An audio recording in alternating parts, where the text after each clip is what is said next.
And this, the animal portrayed as the noble king of the beasts, along with his fellow hunting experts, supposedly lording it over their domain.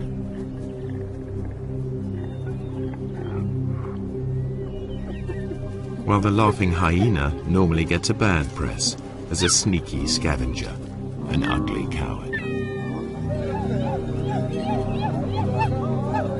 Usually too, humans are kept out of the shot, yet the presence of the Maasai and of their cattle affects the whole balance of nature in this area. Now, the most sensitive low-light camera in the world shows you truer images.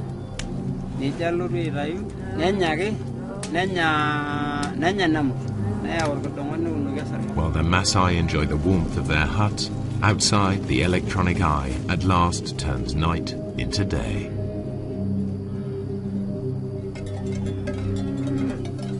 In the pitch black, unexpected scenes challenge conventional expectations.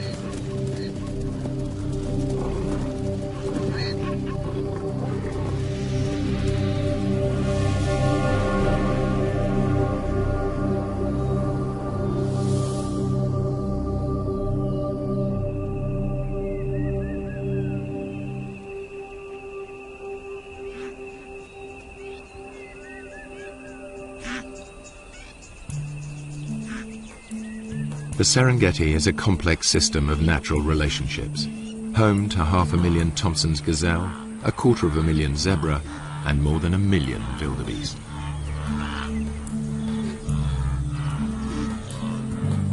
The wildebeest are the stars of the spectacular migrations as they follow the rains to lush grasslands. This is the greatest concentration of game in all Africa.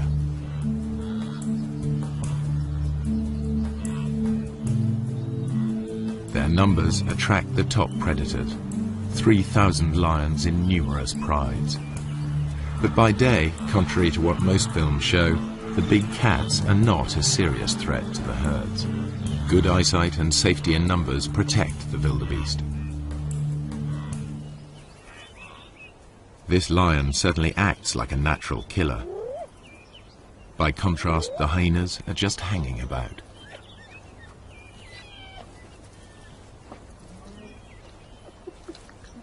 In fact, he didn't make the kill. He stole it from more skillful hunters. The blood on their faces proves just who did make the kill. All too often, hyenas are portrayed as light-fingered latecomers. Yet, while the hyenas were feeding, the Prince of Thieves appeared. This is the bit most wildlife films leave out. Lions pinch the hyena's prey. Far from scavenging for a living, 9 times out of 10, hyenas make the kill.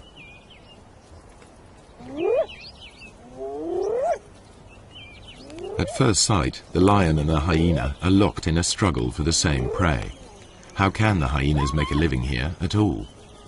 Until now, the only images come from filming by day. But lions and hyenas hunt most of their food in the dark. The balance of power is about to shift for everyone here.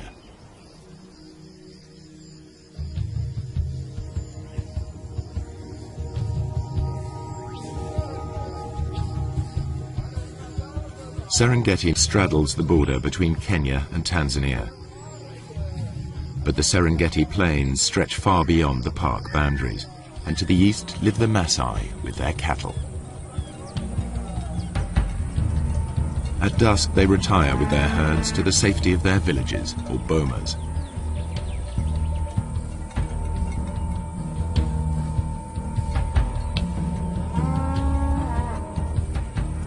A wall of thorns keeps thieves and attackers away from their cattle and huts. The Maasai rarely venture out at night, except in force.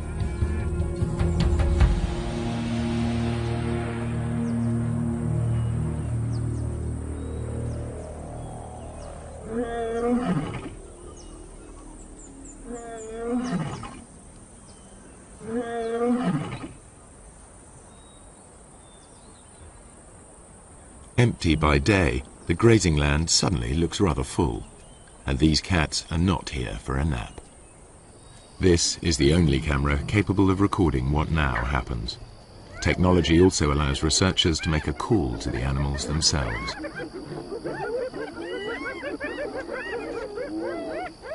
Tom Maddox is counting predators in the Serengeti. He too thought the Maasai land was empty of lions and hyenas, as they're never seen by day. But Tom soon got a shock. Now he prefers to make his observations from the safety of his Land Rover.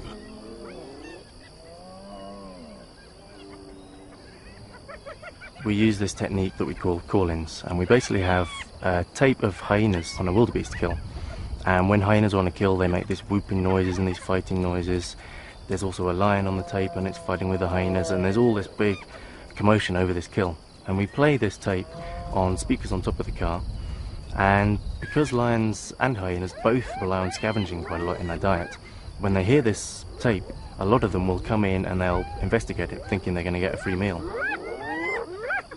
It was amazing where they come from. They just kind of melt out from the bushes in places you'd never have imagined a lion could have hidden, often quite close to where I was doing the call-in. And then it was equally amazing once the call-in's over, once they decide to go back under cover, usually about the time that the Maasai are starting to come out of the bomas around 7 o'clock, again the lions will melt straight back into the bushes. 1 minute the line's there, the next minute it's gone completely, and I know it must be sitting there somewhere, and they're so hard to find again.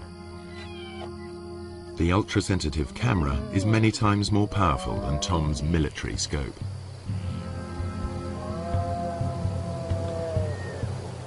Inside the Serengeti you can drive around and you can see hyenas and lions. They're very obvious throughout the day. Outside the national park that doesn't happen. You can drive around for days and days and not see any. The fact that there are any lions at all on the Maasai's land is surprising. So far I'm finding an extremely high number of lions outside the park. In fact, it's comparable to certain areas within the park. So the lions are actually doing extremely well in an area where people are living and working and grazing their cattle, which to me was extremely surprising. Hyenas are also extremely common.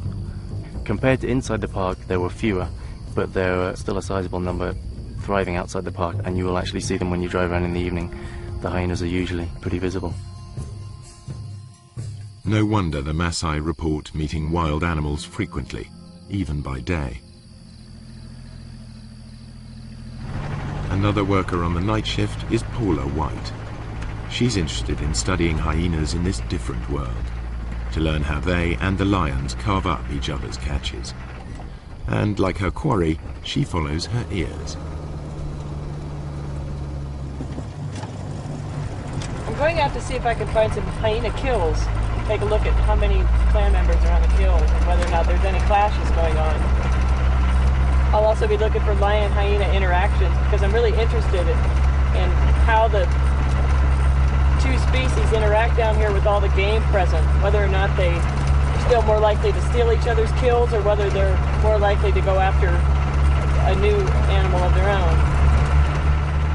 So what I'd be doing is driving the roads looking for action, and then I'd stop to in a while and listen for sounds of kills, listen for any animals whooping. Sounds travel much further in the cool night air. On a still night, hyenas can hear whooping over 10 kilometers away.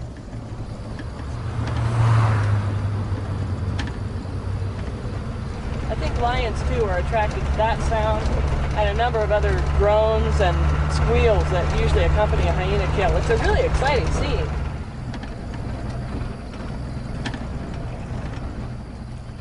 There's a hyena running in front of me on the road right now. And the way he's running, I imagine he's going for a kill, so I'm going to stop and listen right now. What Paula and Tom are seeing leads them to rethink the conventional ideas about hyenas and lions at night and day.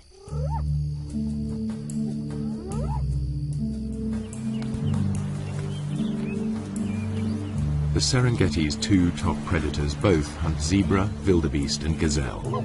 It's a mystery how they survive when they appear to compete for the same prey. Usually in nature, two competitors can't share the same food supply. There simply isn't enough for them both. Yet they both thrive, and although lions and hyenas share the same diet, the two animals are very different.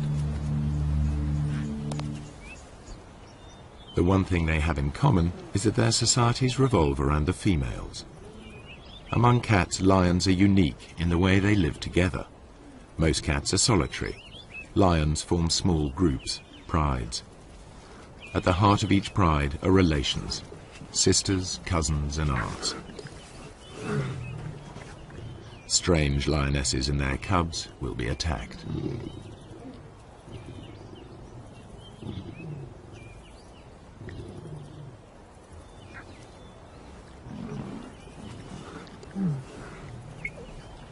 They cooperate to raise cubs. Lionesses will even suckle cubs of other pride members.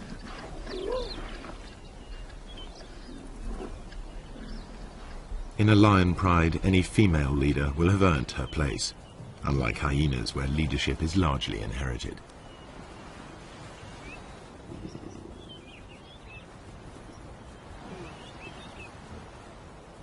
At times the males are absent, at others they hang out with the females.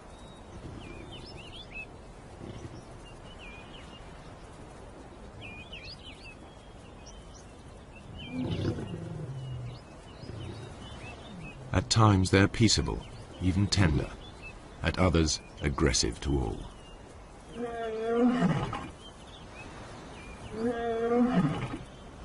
In spite of their smaller size, lionesses not only retaliate, they may even pick fights with the males.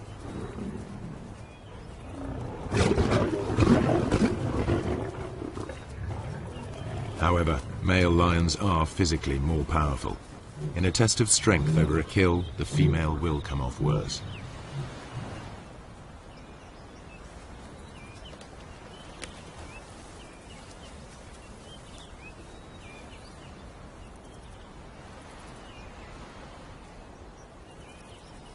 Spotted hyenas live in large clans, averaging 50 or more members. But the whole clan is not always together. Individuals and small hunting groups spread out over the plains in a living net.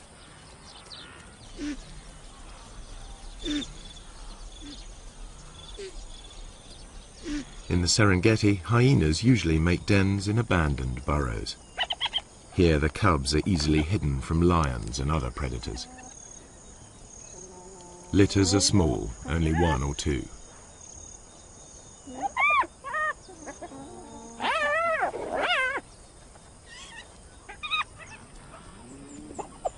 Hyena society is maintained by the rank that each animal inherits. If Mum is high-ranking, they'll be high-ranking too, provided they've inherited her strength as well. Females may fight females, but males hardly ever fight amongst themselves, and certainly wouldn't dare attack a female. Clan life is ruled by the females, who are almost a quarter bigger than the males.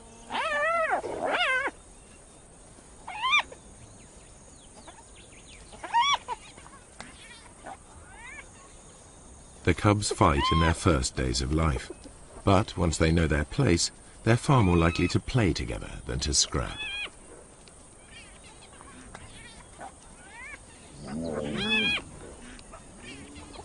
The males can behave as best friends, even if they're members of different clans. Hyenas' behavior is highly complex.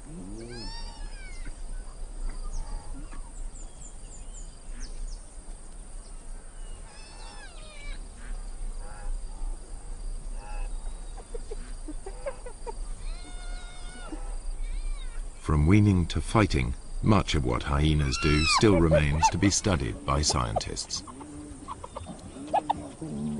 Nonetheless, the most marked difference between hyenas and lions is in how they hunt. All animals built for the kill hunt in the same basic sequence. They begin by finding their victims. Next, they single out a target by scanning the herd. Later will come the approach, then the contact, finally the meal.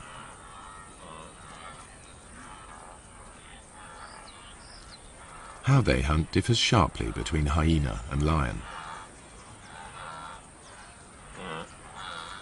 The hyenas get as close as 20 meters in full view of their prey before the herd wheels and flees. The hyenas will try to scatter the wildebeest before singling one out. The Maasai call the hyenas doctors because they can recognize the sick and the weak.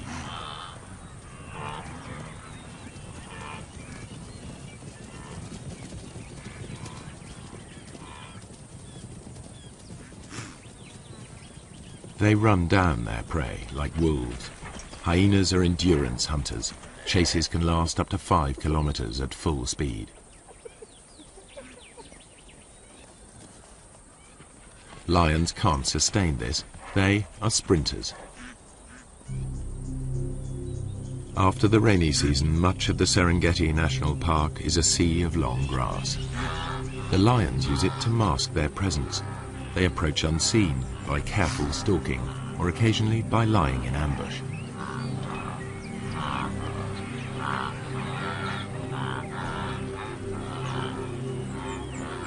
Outside the park, where the Maasai graze their cattle, the grass is shorter. Any predator risks a confrontation with armed herdsmen. The lion sticks out. Not much chance of an ambush here. Hunting under cover of night makes more sense.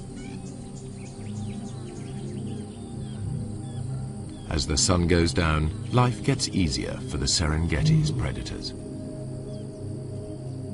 Dusk diminishes to near complete darkness, which can continue all night if there are storm clouds or if it's a moonless night.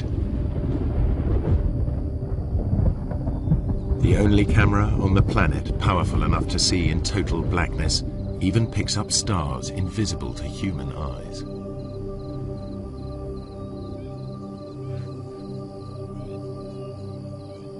Suddenly, the landscape is illuminated as if by searchlight. Even so, humans can still only just pick out shapes. But to the grazing animals, it's as clear as day.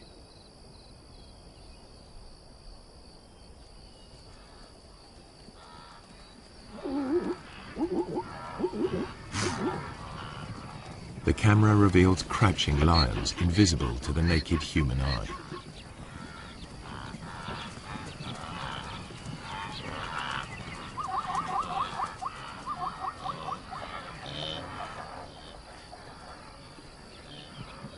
A night ambush could prove more successful. These two lionesses have detected a herd of wildebeest crossing a track.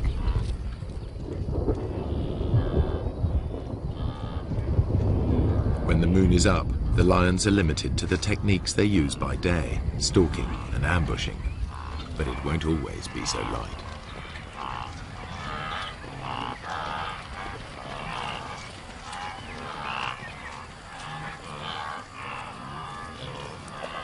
The pair near the crossing point and squat down, well screened by vegetation. One crawls into position to jump a victim.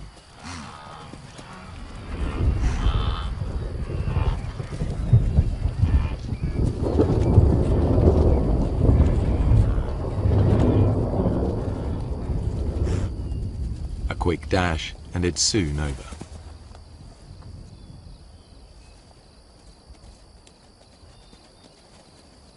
Although these lionesses have been successful, the moonlit night is really the best time for hyenas to hunt. The cool of the night air allows them to keep on running, something the easily tired lions cannot do.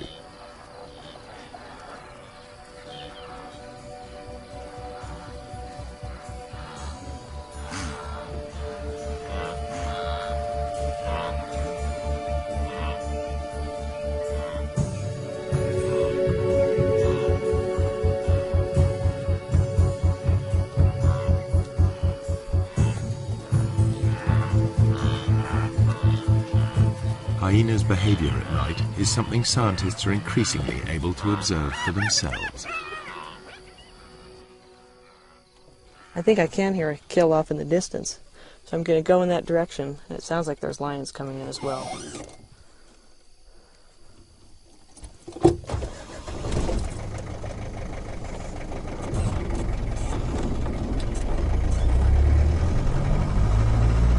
Poor Polar White's night vision goggles work because they and the camera see in the special infrared headlights of her Land Rover. I think the ability to use this sort of invisible light to observe animals, nocturnal animals, in their natural environment is really quite a breakthrough for research. Certainly I didn't begin to see the full range of hyena behaviors until I started coming out at night and using this sort of special equipment.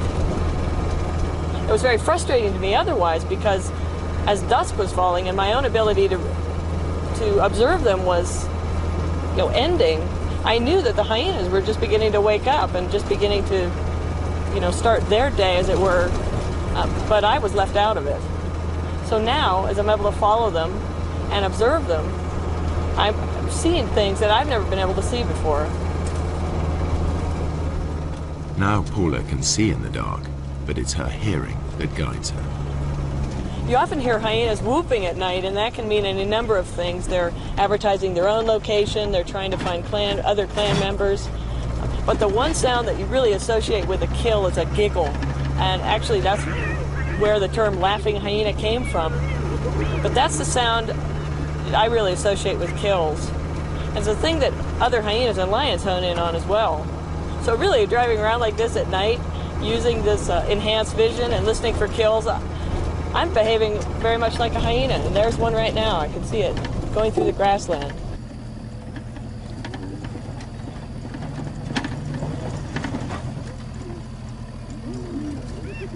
A hyena's jaws are among the most powerful of any animal species. The sharp front teeth shear through skin and meat. Their jaw muscles are as big as a man's arm.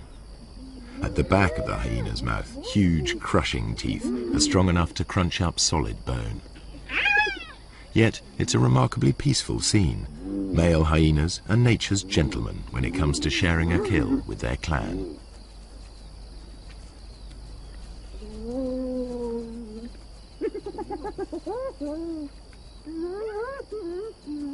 Although the hyenas gulp down their meal, lions arrive in time to take the food from their mouths.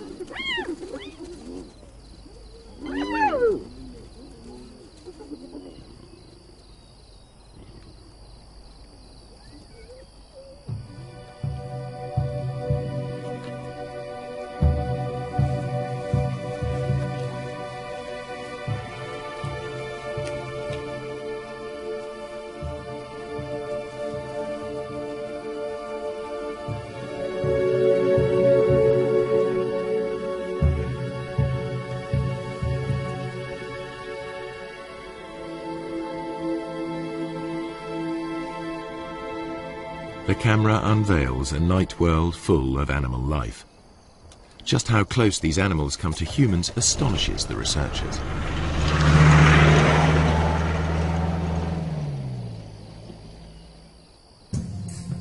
I found a cheetah quite late in the evening. Sometimes the male cheetahs will stay active quite a long time into the night, and so I was following him. It went past dark. It was about 7:30, 8 o'clock in the evening, and he was walking straight up the road, straight towards a Maasai village. And I thought this was going to be fantastic. I was going to see how close cheetahs would get to Maasai villages, and suddenly he went leaping off the road. Onto the road stepped 4 lions. I then carried on following them instead, and they went almost within sight of the village. The village was just over the next hill. Lions will even break into Maasai villages in an attempt to reach the cattle inside. The Maasai mount a defense, but it's dangerous. The balance of power has switched. The nocturnal hunters are in their element.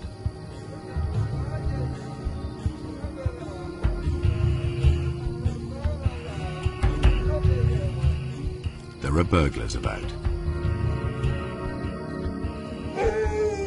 The guard dog is aware of the hyena, but the Maasai will register its shape only dimly.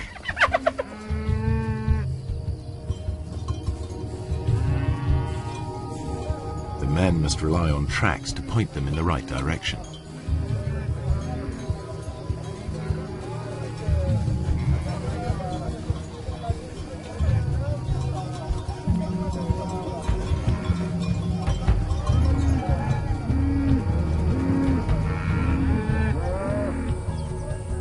During the attack, a cow was killed and dragged off. The following morning, the Maasai inspect the corpse. They can easily identify the cause of death. Wringing the neck are distinctive punctures, the suffocating bite of a lion.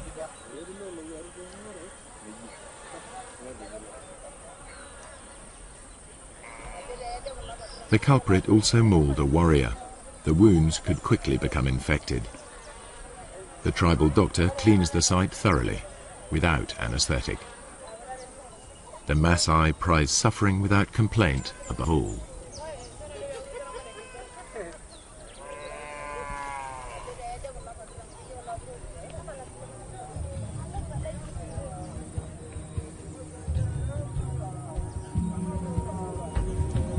The lion's assault will trigger a deadly surge.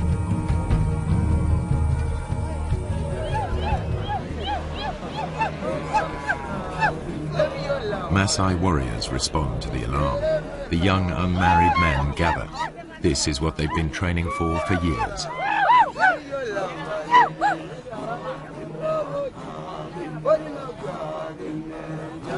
It's the supreme test of their stamina and self-control, and a test of their ability to bear pain without flinching. This is what they've been waiting for just such a chase. Success will give them a passport to adulthood, the chance to find a good wife. Failure will mark them for the rest of their lives. But before they can take part, they need to demonstrate their fitness. The elders will decide who will and won't go.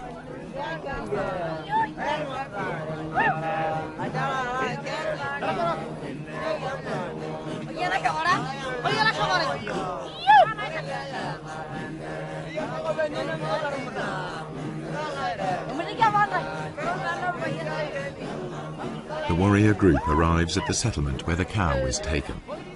Each warrior wields a long-bladed spear. They are also armed with short double-edged swords and lethal clubs.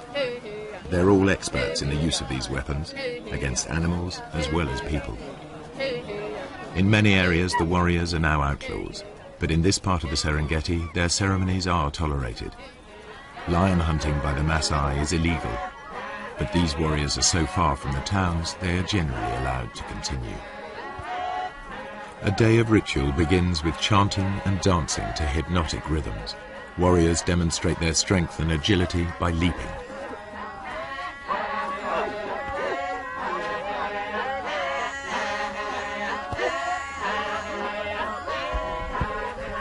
Fueled by intoxicating herbal drinks, they dance into the night.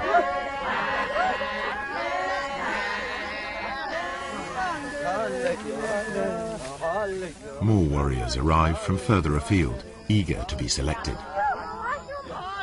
Everyone is in a frenzy of anticipation.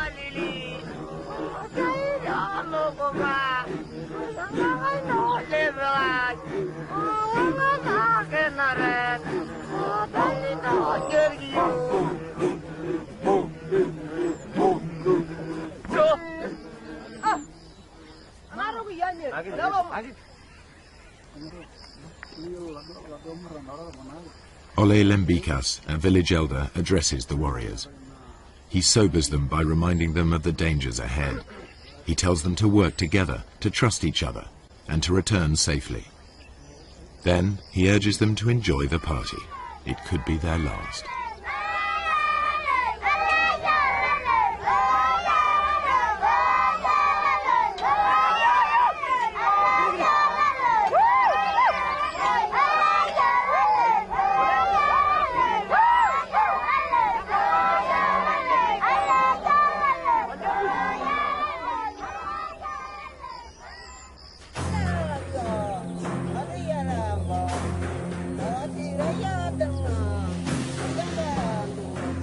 In the morning, two hunts unfold far apart. A lone lioness spies out a waterhole. Animal or human, hunters face mortal danger in the coming hours.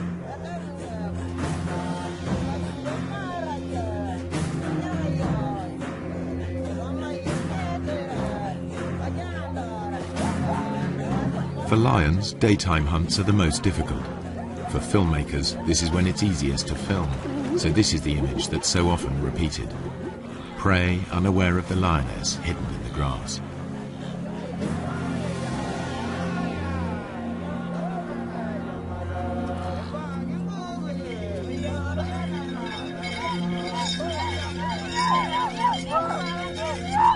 The hunters head for the place where a lioness was seen recently, the one they believe killed the cow.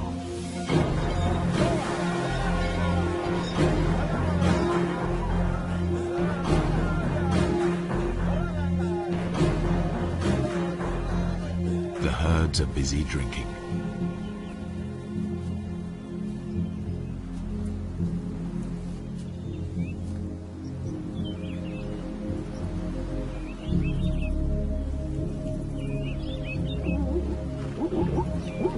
Zebras have keen sight. Their bulging eyes give a wide-angle view of danger.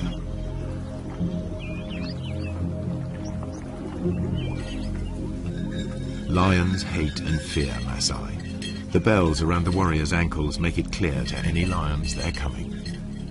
The lions on Maasai land will always hide in deep cover. The warriors must flush the beast out into the open. Then they have a chance to tire it out before they come in with their spears. The lioness edges closer.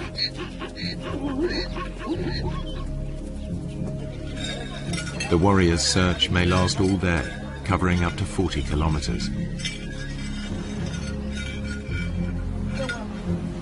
The lioness's prey is within 30 meters.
They think it's all over. The warriors head back empty-handed. The lioness returns to collect the cub she left earlier.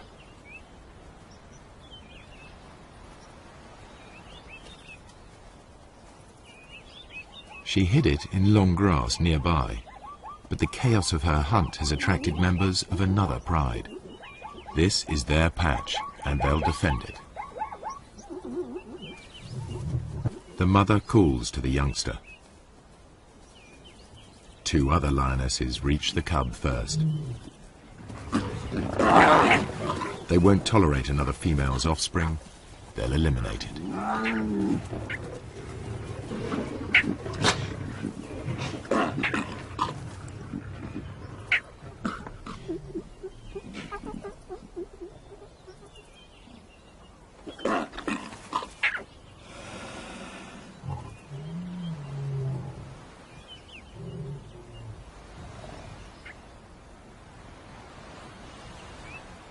This is not about hunger. The corpse is left to the vultures and hyenas. The mother's life too is under threat. She's no relation. The pride will kill her if she stays.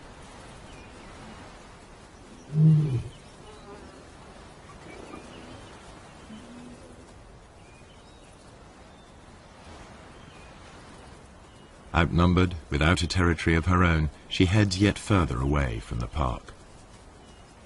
When lions roam, they are at risk, and so are their pursuers. What you're about to see has never been shown before. A tourist's camera videos the end of a hunt. A lion is cornered. There seems no way out.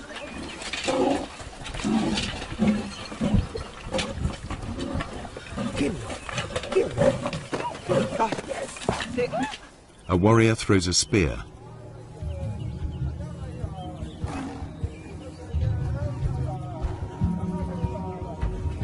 The tables are truly turned.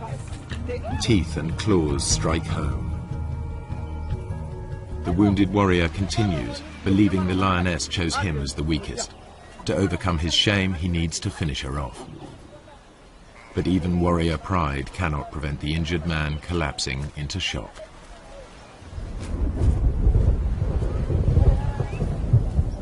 Meanwhile, the lioness dies of her wounds. She's wearing a radio collar, a park lion. Two different worlds clash. The Maasai collect a trophy, the scientists collect data. Each sees the lion in a different light. It's not a romantic, we like to live with wildlife kind of situation, but they never do something to the extent that if a lion is being a problem, they don't go out and try and kill every single lion that they can find in the entire area. I have great respect for them for tolerating them to such a great degree. In truth, the warriors have made a lethal mistake. The wrong lion has paid the price, and the outcome is nearly fatal for one Maasai.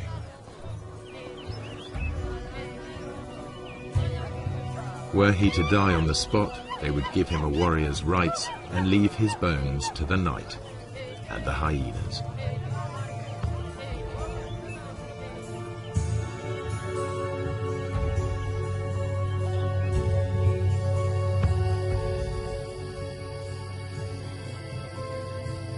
Night is the time of the four-footed hunters. Most hours are clouded over or feebly lit by faint stars.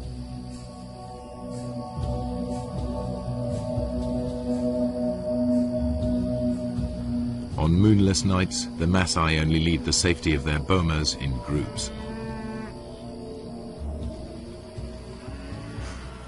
But there is no safety in numbers now for the grazers of the plains.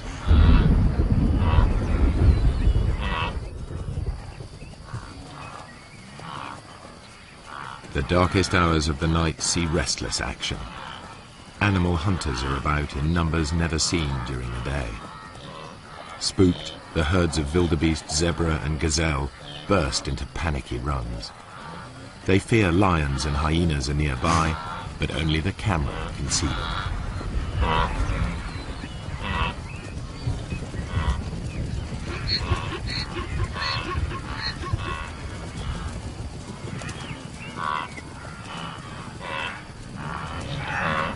Not only the zebra are uneasy, a clan of hyenas is also on edge. They've made a kill in another clan's territory. It isn't long before one of the owners claims his rights.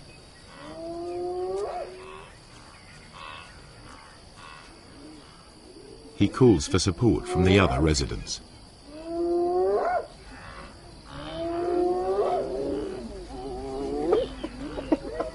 His clan bustles in to drive the invaders away. They bolt the meat while they can. Other threats may arrive to challenge them in turn. They remain watchful. This is truly fast food. The invaders will be back to recapture their meat. You can see this clearly in infrared light. But how do the animals see in these conditions? Like all the animals here, their eyes appear to glow. A mirror-like membrane doubles the available light. Then their brains enhance the images, filling in the gaps to see detail more clearly. The newcomers soon return in force. The prize seesaws between them until it's all gone. But with so little light, even their superb night vision is challenged.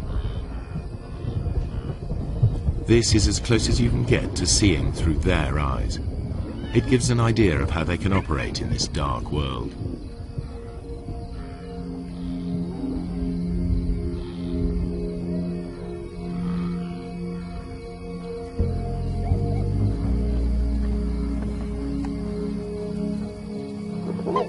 The lions and hyenas continue their battles, as if unhindered by the darkness.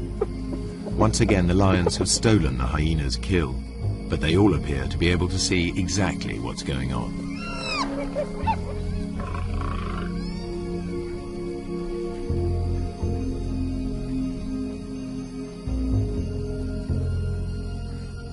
And when the lions go hunting, they do so just as they are. They wander off in the general direction of the sound of herds of animals. To the lions, the herds are almost invisible at any distance, just dull grey smears.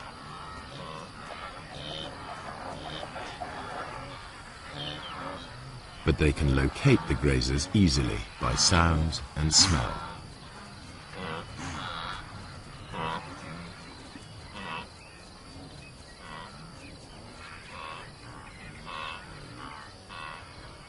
Night is the only time that lions can approach undetected here on the short grass plains.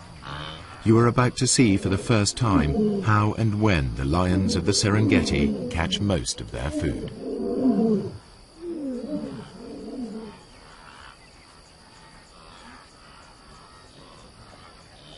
A Tommy dips his head to see whether or not he can see danger silhouetted against the sky.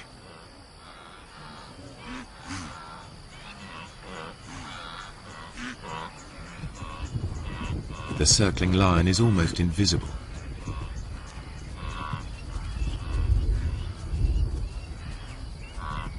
Bathed in infrared light, it stands out.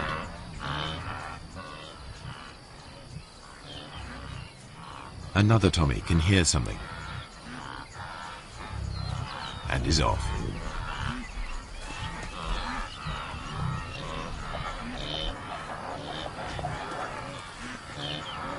The lion's game plan is always the same. Get close to the herds, then spread out. They don't need to make any effort to hide themselves.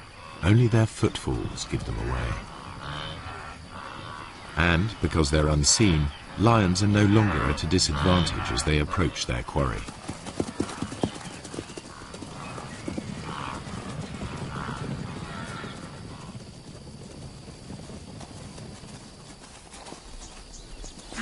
Two young males take a small zebra with ease.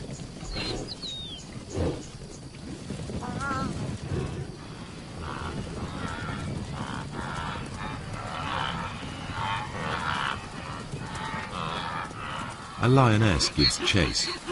A high kick lets her quarry escape.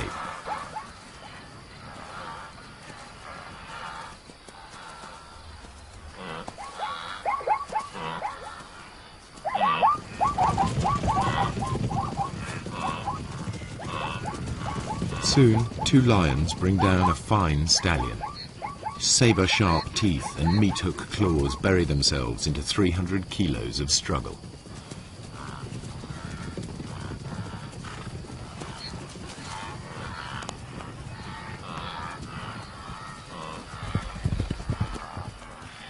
One lion grips the throat in a stranglehold, the other prepares to feed. Their ability to keep a grip on their prey in pitch darkness makes the kill possible. Everything the camera has disclosed comes together. The apparent competitors for the same food survive because there are times when one is more successful than the other. The animals hunt in different ways, by day and by night, and in differing light. These unique images show that the relationship between lions and hyenas is more complex than traditional pictures allow. The lions steal kills, and the so-called cowardly hyenas are often merely out to reclaim their prey.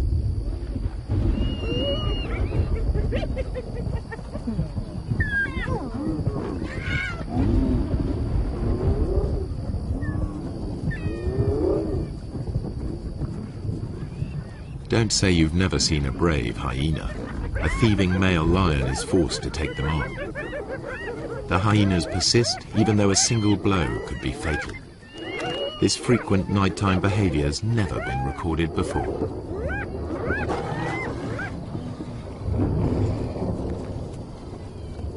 There's much more going on in the dark than people have realized, and there must be many more secrets still to be revealed.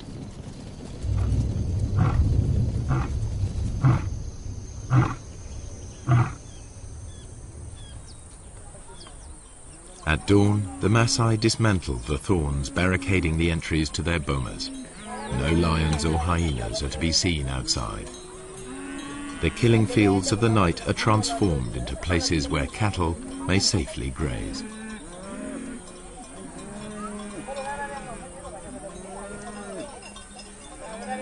By day, everything is in the Maasai's favor. The cool of night and the light of the moon are ideal conditions for the hyena, a long-distance runner. But the darkest nights belong to lions, which can rely on built-in weapons and brute force. The truer picture that has emerged applies by day as well. Hyenas can kill when lions are too conspicuous, and it's the lions that are the scavengers.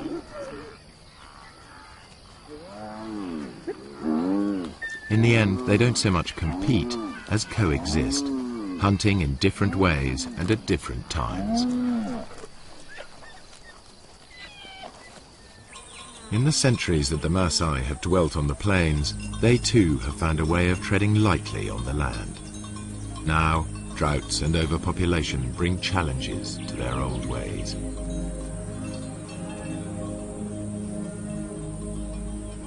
Within a decade, this cattle pasture will be covered with crops. Predators and herds will be gone, only preserved in the zoo-like national park.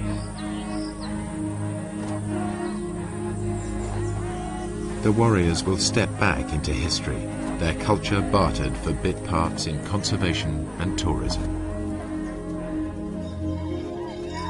If the Maasai have a vital lesson to teach, it is that lions give meaning and purpose to their lives, worthy adversaries for warriors.